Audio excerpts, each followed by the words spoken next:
Oh oui, même soleil là, ouais, dans le ciel, à Jésus que t'es créé.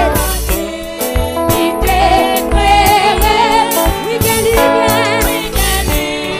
Alléluia, bien belle lumière. Moi content, moi vais toujours chanter. Oh oui, Jésus, montrer amour li dans tes mains.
passer, Alléluia. faire prière pour les dîmes et les offrandes. Et tout de suite après, j'aurai une lecture à faire pour le message de la parole de Dieu.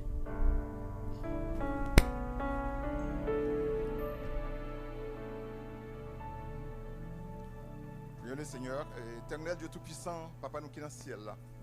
Nous sommes infiniment reconnaissants envers Seigneur pour tout ce que tu as fait pour nous.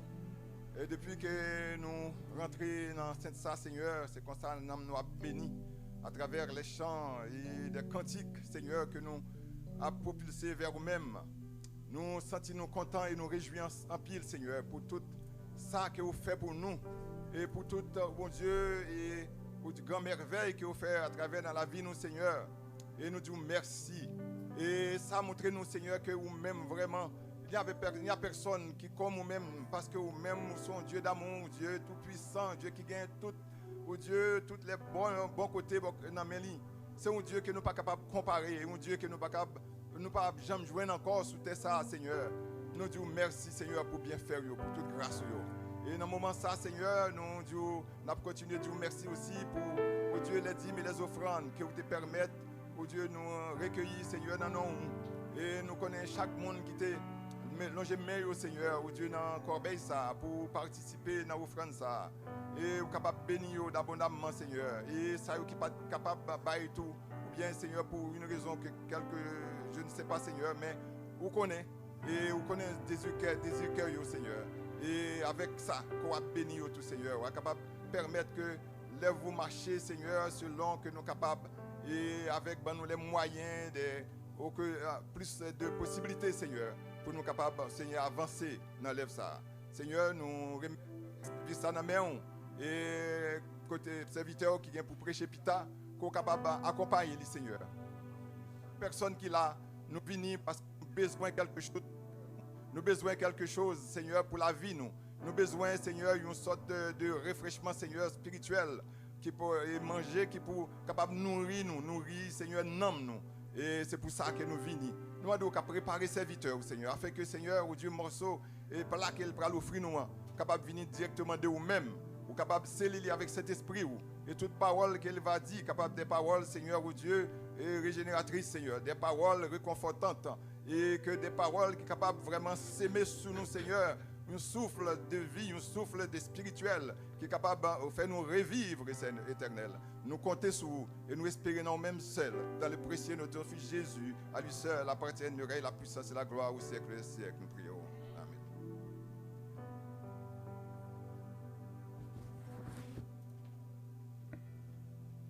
Mettez-vous debout, nous allons lire ensemble Josué chapitre 6. C'est la lecture qui précède le message. Josué chapitre 6. Nous allons lire les 6 premiers versets. Josué chapitre 6.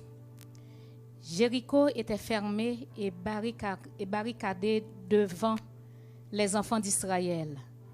Personne ne sortait et personne n'entrait. L'Éternel dit à Josué, « Vois, je livre entre tes mains Jéricho et son roi, ses vaillants soldats. Faites le tour de la ville, vous tous les hommes de guerre. Faites une fois le tour de la ville, tu feras ainsi pendant 6 jours. 7 sacrificateurs porteront devant l'arche 7 trompettes retentissantes. Le 7e jour, vous ferez 7 fois le tour de la ville, et les sacrificateurs sonneront des trompettes. Quand ils sonneront de la corne retentissante, quand vous entendrez le son de la trompette, tout le peuple poussera de grands cris. Alors la muraille de la ville s'écroulera et le peuple montera, chacun devant soi.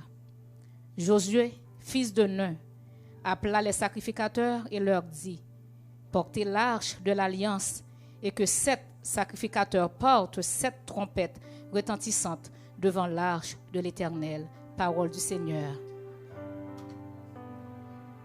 Accueillons notre pasteur, Wagner, à la gloire de Dieu.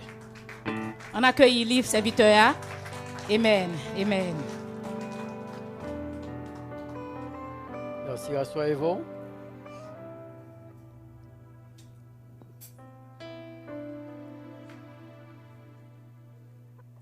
J'avais prévu un chant pour ce matin, avant le message comme d'habitude, mais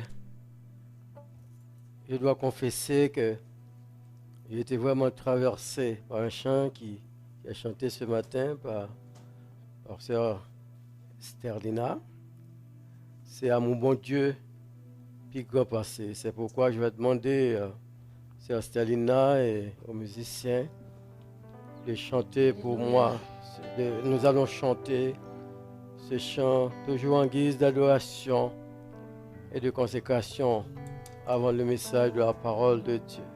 Les grands théologiens disent que ce chant, c'est ce chant que, après les noces de l'agneau, que la grande chorale céleste, après l'enlèvement de l'Église, c'est ce chant que l'Église de Jésus-Christ va entonner pendant le grand repas céleste, pendant les noces de l'agneau, à mon bon Dieu, qui grand passé. À mon bon Dieu, qui grand passé, tout ça.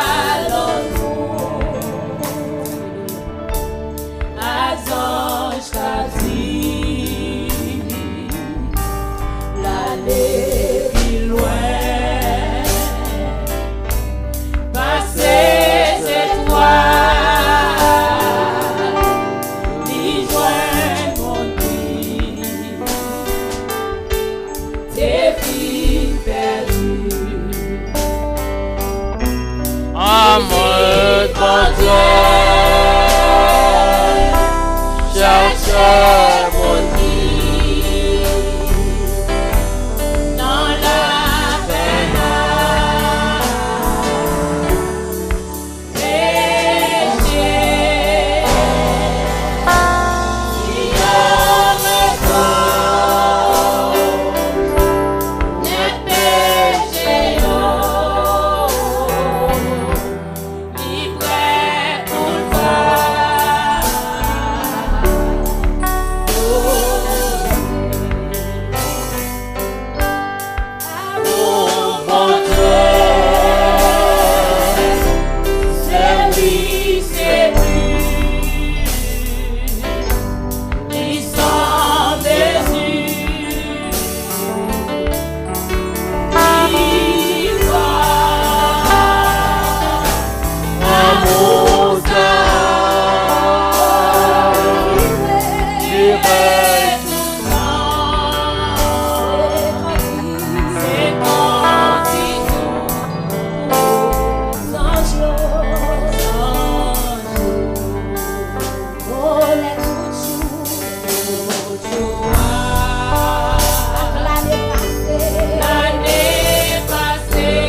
nous allons chanter la dernière strophe encore, mais vraiment dans un esprit de prière, très doucement, très doucement, pas fort, musicien, pas très fort, doucement, dans un esprit de prière et de consécration, c'est nous t'es capable de changer la mer.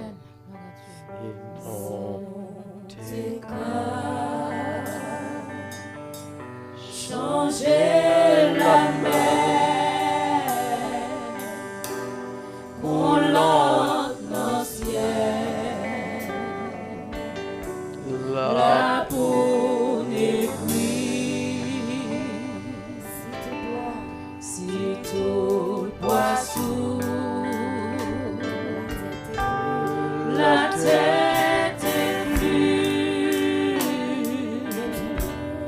et toute montée capable d'écrire bouillon écrit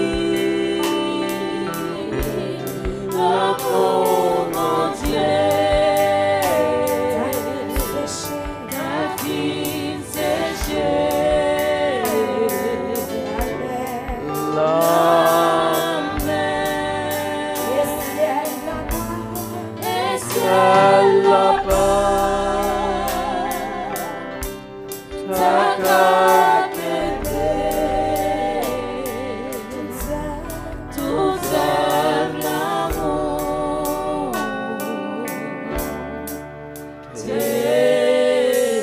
L'amour, bon Dieu, c'est riche et pur. L'amour, bon Dieu, c'est riche et pur. Sans merci.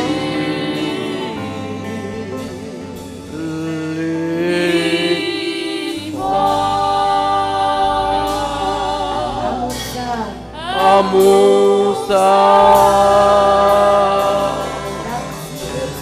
durera tout temps.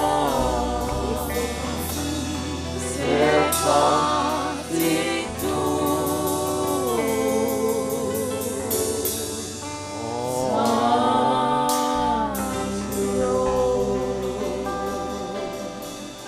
Alléluia.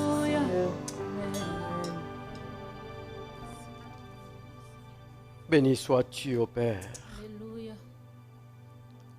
Béni sois-tu pour le Dieu que tu es. Un Dieu grand, un Dieu tout-puissant, un Dieu fort, un Dieu magnificent, un Dieu éternel. Béni sois-tu pour ce que tu as fait de nous, des hommes et des femmes de Dieu, des hommes et des femmes habités par l'Esprit de Dieu, faisant route vers Sion, Sion, bel pays sauveur. Béni sois-tu, ô Père, pour le privilège que tu nous donnes de te servir, car c'est une joie, c'est un privilège de servir Jésus. Seigneur, nous te disons merci, merci pour ce que nous sommes en Jésus-Christ. Merci pour l'Église de Jésus-Christ. Merci pour le peuple de Dieu. Seigneur, nous te remercions pour cette nouvelle opportunité que tu nous donnes de pouvoir nous réunir ensemble ici à Nouvelle Vision pour t'adorer en esprit et en vérité, pour chanter en ton honneur, pour te prier et pour prêcher selon l'onction de ton Saint-Esprit. Seigneur, nous te demandons, Seigneur, de rester avec nous, d'être là avec nous, car sans toi, nous ne pouvons absolument rien faire. Te disons merci, Seigneur, pour ce peuple. Merci, Seigneur, pour les dirigeants de ce ministère. Merci, ô notre Dieu, pour les membres de cette Église. Merci pour chaque famille. Merci, ô notre Dieu, pour chaque jeune qui se développe ici à l'église, pour chaque enfant qui grandit. Merci pour chaque famille composant cette église. Merci Seigneur pour la semaine écoulée. Tu as été avec nous. Et merci pour cette nouvelle semaine. Et merci pour toutes les provisions qui sont déjà faites pour que nous puissions passer une très, très bonne semaine. Une fois encore, bénis-nous. Bénis-nous par ta vérité, car ta parole est la vérité. Au nom de Jésus, nous te prions. Amen et amen. La paix de Dieu soit avec chacun de vous ce matin. Je vous salue et je vous bénis dans le nom de Jésus. Que vous soyez ici avec nous, que vous soyez en fait là, que vous soyez en dehors d'ici, en dehors de l'assemblée, nous suivons via les réseaux sociaux. Nous vous saluons dans le nom de Jésus. Merci d'être avec nous. Merci d'être dans la maison du Seigneur. Est-ce que vous êtes heureux d'être ici dans la maison du Seigneur?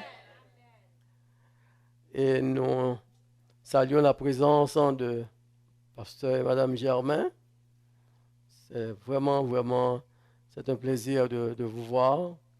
Et j'ai bien compris, sœur Germain, quand elle a dit que ce n'est pas pour la dernière fois. Donc, nous espérons vous revoir plusieurs fois. Dimanche après dimanche. Une fois encore, est-ce que vous êtes heureux d'être ici? Est-ce que vous aimez le Seigneur?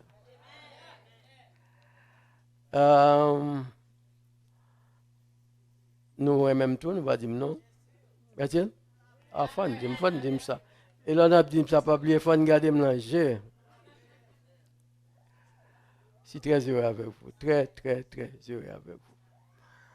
Dimanche sera quand même le premier dimanche du mois. Quel mois encore? Mois d'août.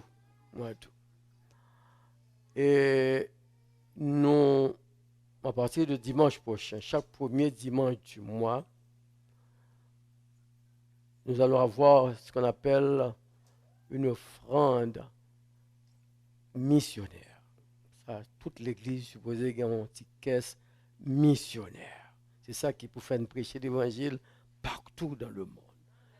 Donc à partir de dimanche, donc on va vous préparer des enveloppes, mais à partir de dimanche, vous allez vous amener avec vos offrandes, vos dîmes régulières, mais avec une offrande après la Sainte Seine, ce sera toujours une offrande missionnaire. Nous allons ainsi établir une caisse missionnaire. Si vous n'êtes pas d'accord, levez la main. Donc tout le monde est d'accord. Donc,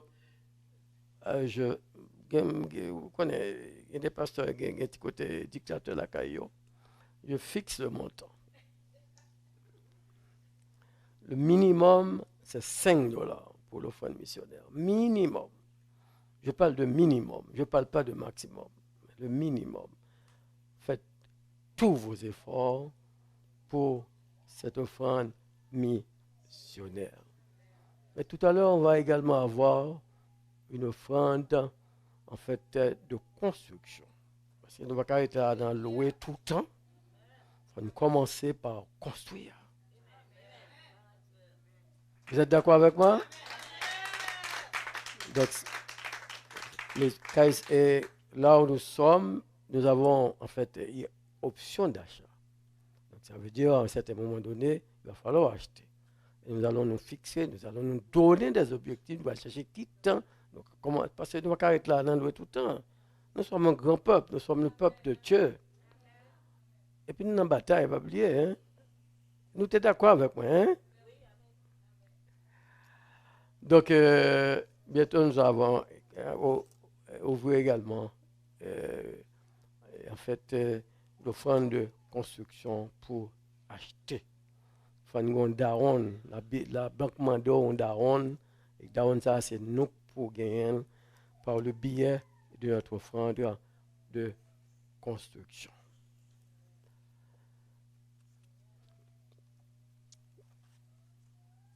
le dernier dimanche où nous étions ensemble, nous avions reçu un ordre. Un ordre, on ne peut plus solennel, on ne peut plus clair. L'ordre était, vous allez vous lever du sable du désert. Vous allez vous lever, nous sommes en Josué chapitre 1er, ceux qui étaient avec moi, vous vous rappelez. L'ordre était que vous allez vous lever du sable du désert. Vous allez vous lever de la poussière du désert. Vous allez vous faire des provisions. Vous êtes là avec moi, vous me suivez? Vous allez vous faire des provisions. Et vous allez partir en conquête de votre héritage. Nous avons reçu cet ordre. Nous avions accepté cet ordre. Parce que nous nous sommes dit que cet héritage est à nous. Donc, nous devons coûte que coûte conquérir. Nous avions bien souligné que conquérir, c'est batailler, c'est combattre. Nous allons conquérir cet héritage.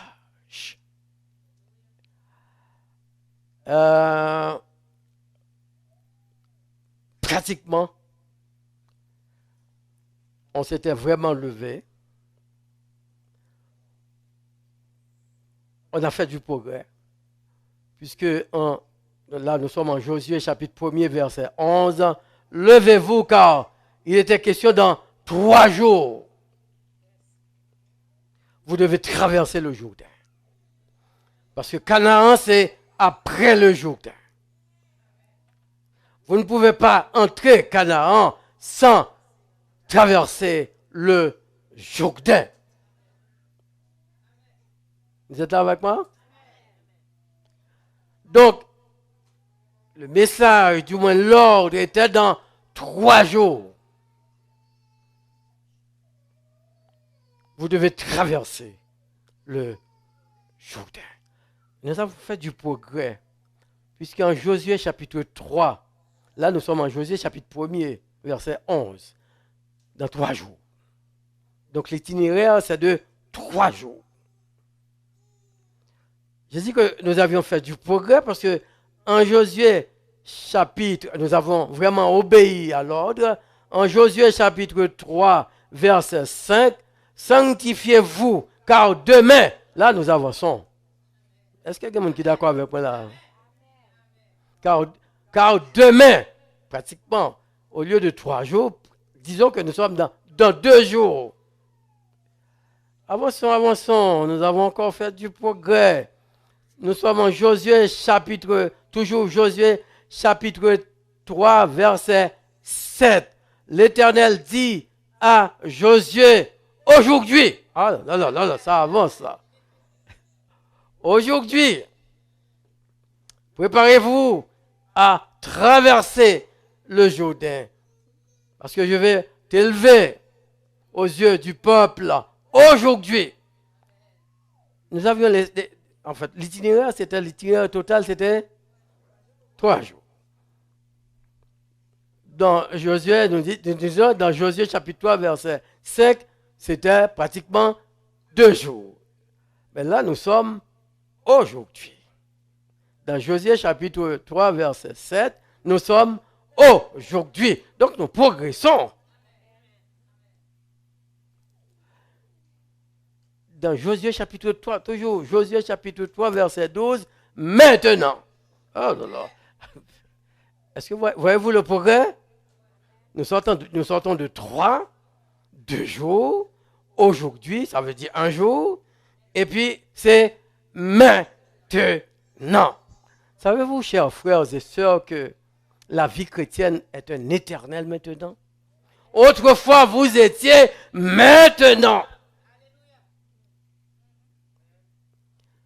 Maintenant, préparez-vous. Vous allez traverser le Jourdain.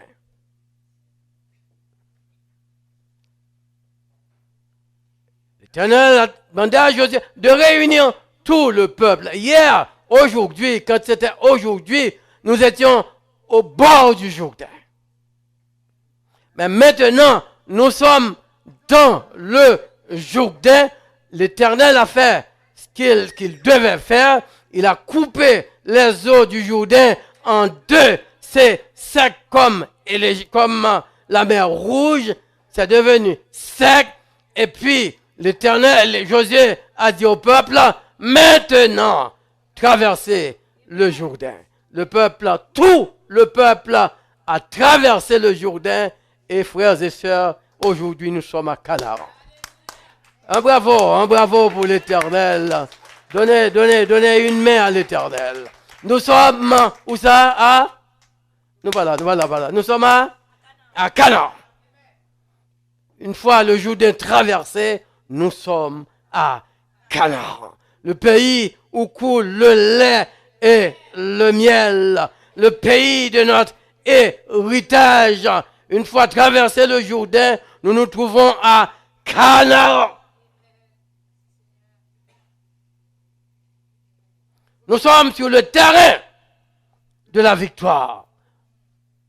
Après 430 ans d'esclavage en Égypte, de servitude, de dure servitude en Égypte, après 40 ans de flânage, de vagabondage dans le désert à cause de notre désobéissance, aujourd'hui, maintenant, nous sommes à Canaan. Et le titre de notre message de ce matin, c'est que à Canaan, la conquête commence. Est-ce que vous êtes là? C'est le titre de notre message. La conquête commence. Nous étions partis. Nous étions partis pour la conquête. Maintenant, puisque nous sommes à Canaan, la conquête commence. Conquest begins.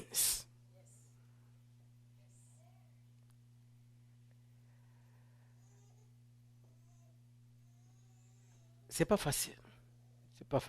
Ça veut dire nous l'en bataille. Vision nouvelle, la conquête commence. Ça veut dire la bataille commence. Et c'est ça l'évangile. C'est ça la vie chrétienne. Et cette bataille, elle est là jusqu'à l'enlèvement de l'Église. Parce que, oui, nous sommes à Canaan, et c'est là que la bataille commence. Voyez-vous que les Juifs sont toujours au combat? Ils sont à Canaan, l'héritage. Mais il faut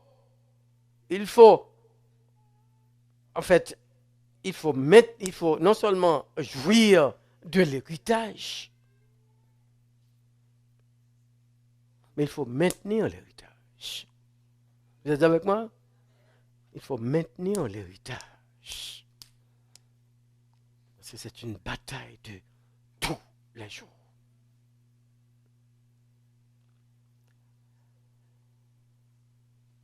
La conquête commence. Et j'ai dit spécialement à Nouvelle Vision que votre conquête commence. J'ai été heureux d'entendre Sœur Whitney non, cette août-là. Non, c'est Nandi qui disait il va y avoir évangélisation. C'est vrai, c'est ça? La conquête commence. La bataille, là. la conquête commence. Notre texte, Josué chapitre 6, à partir du verset 1er, commence pour dire Jéricho. À peine traversé le Jourdain, Jéricho, nous sommes face à Jéricho. Parce que nous devons pratiquement, Jéricho se trouve à Canaan, bien sûr. Mais Jéricho, nous devons traverser Jéricho pour aller plus profondément à Canaan. Et le texte nous dit que Jéricho était fermé et barricadé. On va continuer à comprendre. Jéricho, que nous devons traverser, était fermé et barricadé, de telle sorte que personne ne pouvait ni entrer ni sortir. Jéricho était très, très militairement gardé. Jéricho, le texte nous dit, Jéricho était fermé et barricadé devant les enfants d'Israël. Devant, remarquez, devant les enfants d'Israël. Quand les enfants d'Israël étaient en Égypte, l'ennemi les encerclait. Ils étaient la proie de l'ennemi. L'ennemi, les opprimait, parce qu'ils étaient à l'intérieur, pratiquement à l'intérieur de l'ennemi. Les encercleurs, ils étaient à l'intérieur de l'ennemi. L'ennemi les opprimait, l'ennemi les battait, ils étaient dans la servitude, ils étaient humiliés par l'ennemi. Et quand ils traversaient la mer Rouge, remarquez que l'ennemi était derrière eux. En Égypte, ils étaient à l'intérieur, l'ennemi les encerclait. Mais devant la mer Rouge, l'ennemi était derrière eux. Maintenant, arrivé à Jéricho, l'ennemi est devant eux. C'est ça la photo de l'Église, de la vie chrétienne. L'ennemi est partout. Parfois, nous sommes dans le monde. Parfois, l'ennemi est derrière nous. À ce moment, c'est la victoire, c'est l'euphorie, c'est des amens, c'est des alléluia, parce que nous sommes victorieux. L'ennemi est après nous. Et l'Éternel était là pour combattre l'ennemi après nous. Mais maintenant, il y a un problème. L'ennemi nous barricade, l'ennemi nous ferme la porte. Donc nous ne pouvons même pas avancer. C'est la vie chrétienne de tous les jours, mes frères. Jusqu'à la bataille finale. Jusqu'à la porte du ciel, nous dit l'apôtre Jean. La vie chrétienne, ça veut dire que la vie chrétienne victorieuse, ce n'est pas nécessairement un triomphe définitif, un triomphe en fait une fois pour toutes. C'est une question d'étape par étape, de progrès en progrès. La vie chrétienne est faite de victoires, d'échecs, de défaites. C'est ça la vie chrétienne. La vie chrétienne, c'est toujours des recommencements. C'est toujours de nouveaux départs, de nouveaux recommencements. Donc c'est ça, en général, la vie chrétienne. Et c'est ça, c'est l'exemple de cette bataille pour conquérir notre héritage. L'essentiel, c'est que nous devons quand même conquérir. L'essentiel, c'est que n'oubliez surtout pas, c'est l'Éternel, le capitaine de l'armée de l'Éternel. C'est lui qui dirige. C'est lui qui tient l'épée et dirige les combats. Nous ne sommes pas seuls dans la bataille. Prenez courage car nous ne sommes pas seuls dans cette bataille. L'Éternel est avec nous. C'est lui. C'est lui qui nous a donné l'ordre de nous lever et de marcher. Donc soyons quand même patients, soyons courageux. La bataille n'est jamais facile, mais avec Dieu, nous ferons des exploits. Quand Jéricho était totalement fermé et barricadé devant les enfants d'Israël, il y a un personnage qui est arrivé pour dire, le texte dit l'Éternel dit. Ah, frère. Tout à l'Éternel, pas qu'on dit pour devant Jéricho, pas qu'on perd du bataille, non, frère. C'est le Dieu qui parle, c'est le Dieu de la parole, c'est le Dieu de la promesse, c'est le Dieu de l'action. L'Éternel dit. L'Éternel apparaît pour l'Éternel dit. Oui, le roi de Jéricho a dit, le roi de Jéricho a barricadé, le roi de Jéricho a fermé, mais l'Éternel. L'Éternel apparaît, l'Éternel dit. Je sais que beaucoup de nous ont des Jéricho en force. Mais attendez le dit de l'Éternel. Le docteur peut dire, mais mon Éternel ne m'a pas encore dit. Le boss peut dire, le premier ministre peut dire, mais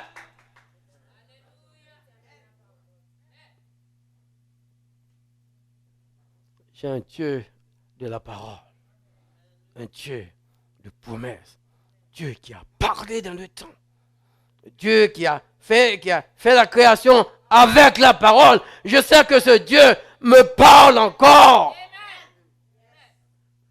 Dans Job 33, verset 14, il a dit, l'Éternel parle tantôt d'une manière, tantôt d'une autre manière. Ça veut dire l'Éternel parle encore. Dans Hébreux chapitre 1er, il dit autrefois, l'Éternel avait parlé par les prophètes, mais maintenant, il parle, il nous parle par Jésus-Christ. Notre Dieu parle encore. Notre Dieu n'est pas un Dieu muet. L'Éternel parle. Parfois, nous n'écoutons pas, mais il parle. Il parle pour nous former. Il parle pour nous corriger. Il parle pour nous faire avancer. Il parle pour former notre caractère. Il nous parle par la maladie. Il nous parle par les déboires. Il nous parle par nos défaites. Il parle.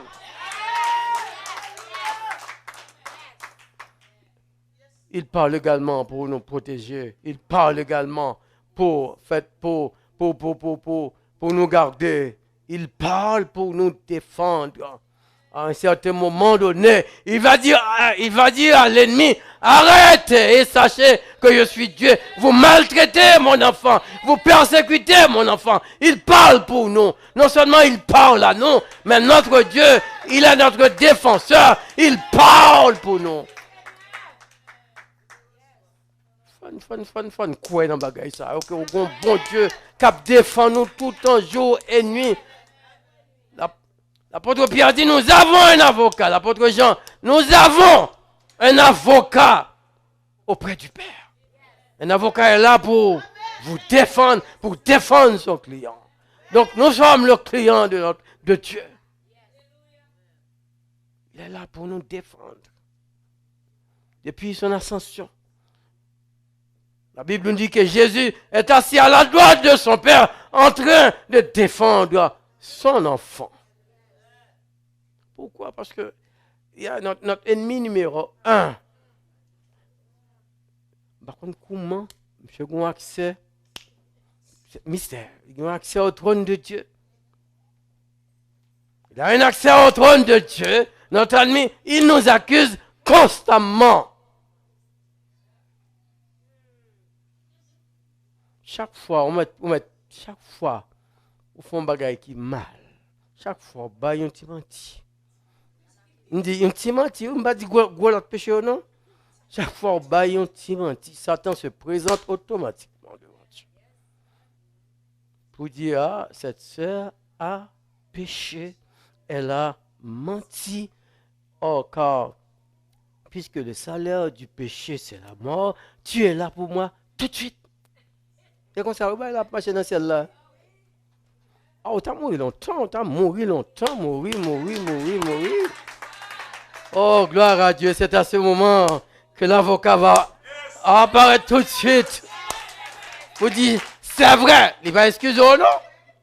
Il dit, c'est vrai. Elle a péché, elle a menti. C'est vrai. Mais Père, n'oublie pas que j'ai donné ma vie pour ce péché. Que ce péché a été déjà expié à la croix du calvaire. Oh, ça fait nous dire, nous vivons en bas de la croix, nous vivons, c'est le sang de Christ. Oh, nous avons mourir longtemps. Et Dieu le Père était en train, allait vraiment exécuter ce que Satan lui a demandé. Parce qu'il est Dieu. Et c'est ce qu'il a dit dans sa Bible. Le salaire du péché, c'est la mort. Mais Jésus-Christ va apparaître pour dire, oh, non, avec sa main percée. On dit non. Ce péché, j'ai déjà payé le prix à la croix du calvaire. Et c'est toute l'importance de la croix. Ce péché a été expié. Ce péché a été déjà payé. Donc il n'est pas coupable. Puisque toute culpabilité est enlevée. Ça fait nous avons rien à faire avec le diable. Le Satan n'a aucun pouvoir sur les enfants de Dieu. On entend dire, diable a mangé, diable a bagay. C'est qu'on pas qu'on en Christ. Tout simplement.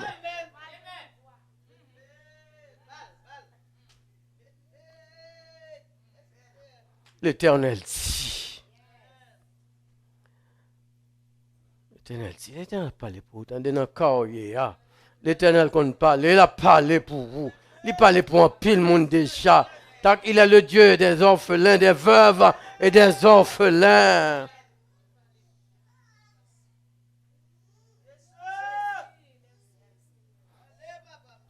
Faites-lui confiance. Tant n'y parler, la parler. Parfois nous sommes trop pressés. À le côté, pas la veille, et puis il dit, mon parle, oui, mais sa docteur a dit, mais ça on dit au même. Parce que c'est toi le médecin suprême. Tu crées quoi? Quand tu places chaque fois, le docteur va me connaître parfois.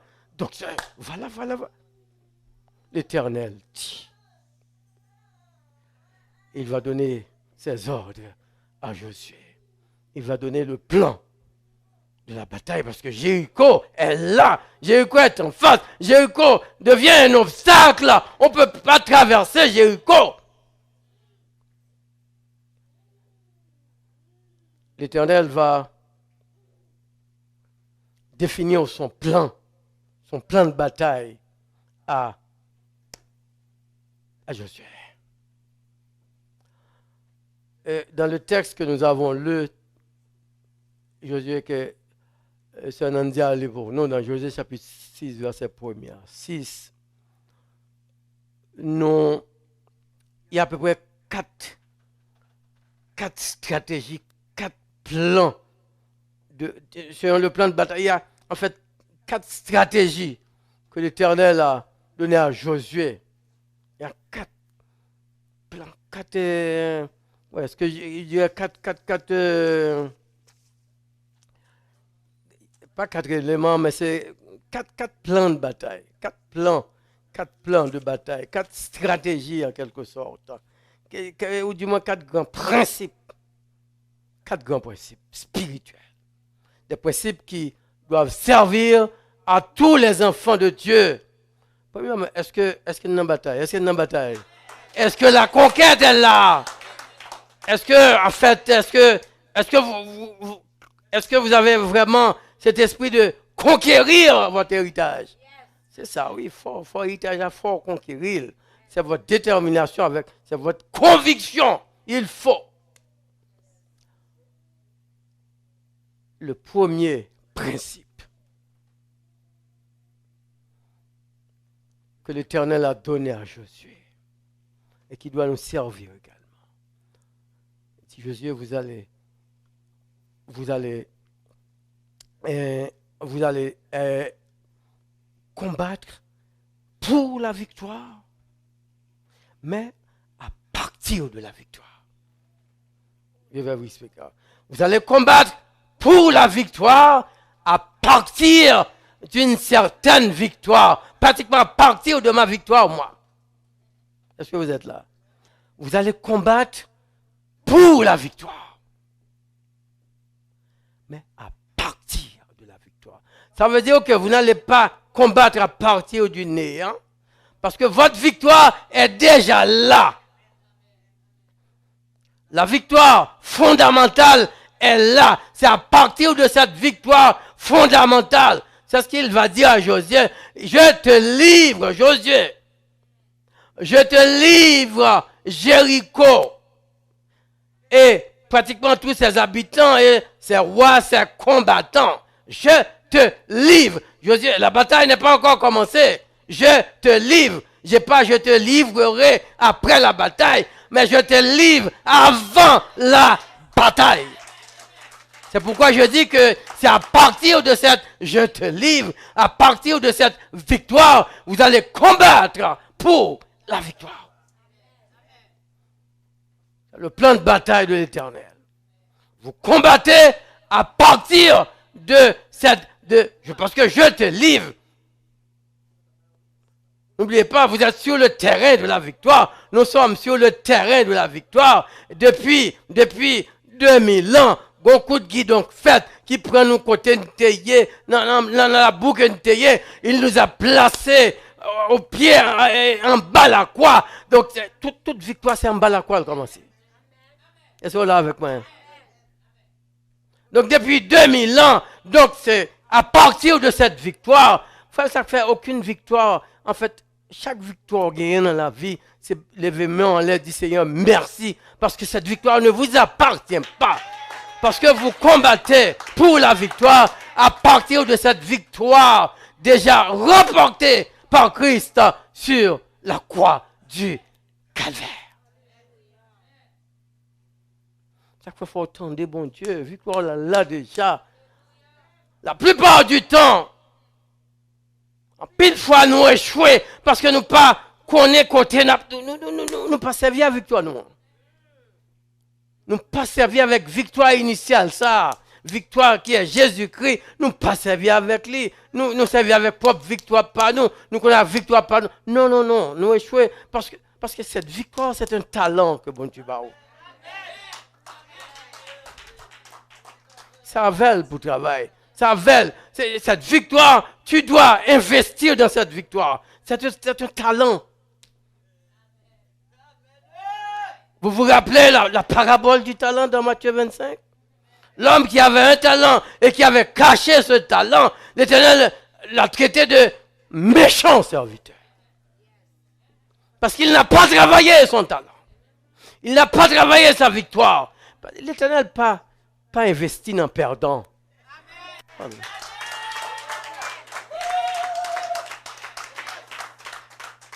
Il y a pourquoi c'est perdant l'Éternel. Parce que lui-même, depuis il mettait comme lui, on côté, il faut le profit. C'est multiplication. Donc là, l'Éternel, bon, petit quoi, bon, serré pour lui, bon, lui, c'est perdant, donc il n'est pas occupé encore. Méchant serviteur. Pourquoi il est méchant? Parce qu'il a pris le talent. Il a pris, alors que Dieu lui avait confié ce talent. C'est un privilège. Et l'Éternel lui parle en joie de ses bons profits. Oh non.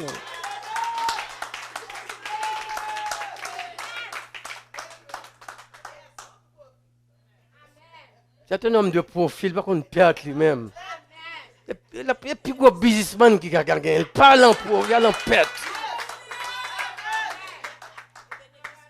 Il dit, vous êtes méchant parce que tu n'as pas placé, on va le dire, ou pas investi talent. Tu as la banque, qu'on ait fait tout le travail, investi talent. En pile fois, nous échouons parce que nous n'avons pas investi talent. Nous pas travail talent, faut un travail. Il y a des gens qui ont pile talent, et pour pas travailler talent, ou perdu. On raconte l'histoire de grand joueur Messi. Mais oui, depuis 8-9 ans, ils sont tellement talentueux en football. Là, il prend une petite boule là, ça la fête. Et puis, FC Barcelone, remarqué cet homme, non? Il prend monsieur à charge. Depuis 10 ans. J'étais malade parce qu'il était supposé exactement. Donc, c'est pareil. Mais remarquez que monsieur, vraiment, c'est dribbler la bagarre. Donc, à ce moment-là, il dit, monsieur, aucun problème parce que il va mettre là pour dribbler, mettre là pour marquer goal. Aucun talent, c'est vrai, mais nous ne voyons rien dans le talent là. Ou qu'à jouer boule, c'est vrai, mais c'est pour marquer goal. C'est ça que résultat. C'est comme ça, Jésus. Et puis, on fait monsieur travail, ouais, c'est un grand buteur actuellement. À partir de la croix, à partir de la victoire, nous combattons pour la victoire. C'est pourquoi nous sommes des gagnants. Parce que nous évoluons sur le terrain de la victoire. N'oubliez pas, nous sommes à Canaan, sur le terrain de la victoire.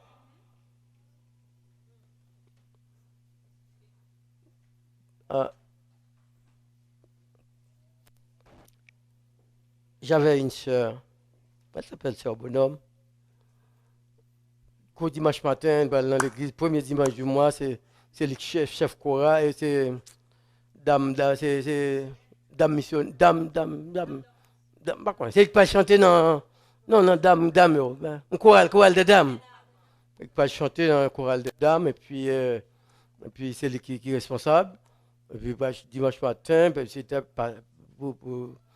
il passait pour le pasteur à Gautol, il passait pour le pasteur. Pasteur ils font bagarre et puis pendant le temps auto obtient pasteur, il y a des ingrédients qui viennent prendre.